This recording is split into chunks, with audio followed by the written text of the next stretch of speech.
The balance sheet is becoming more and more simplified. Analysts can now take a cleaner look at this company. And the risk reward down here is fantastic. We had a buy on the stock up above 15 in our capitulation model. And when you have a cleansing of information, as Mr. Flannery has laid out over the last 6 months, typically that causes tremendous exits, as Mike pointed out. And then on top of that, you have the Dow exit from the Dow Jones Industrial Average. There's nobody left to sell this stock. It's time to buy. So you basically think the stock's washed out.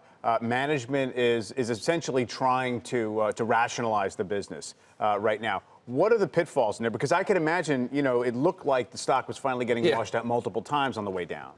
True. You just have to do a simple calculation. The amount of shares that were sold in the October, November kind of come to Jesus moment. Cut the dividend. Cut the dividend, and then you look at all the analyst reports. I mean, the J.P. Morgan analyst has had this right, and even he is starting to slightly turn.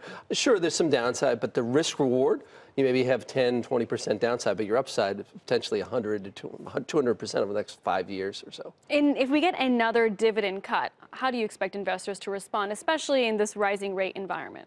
In this environment, it's almost like the Trump stock. I think investors are somewhat numb to the bad news over and over again, and so many analysts on the street have projected enough. It's like what's priced in.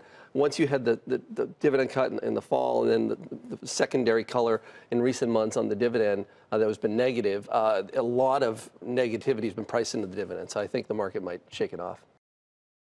Hey there, thanks for checking out CNBC on YouTube. Be sure to subscribe to stay up to date on all of the day's biggest stories. You can also click on any of the videos around me to watch the latest from CNBC. Thanks for watching.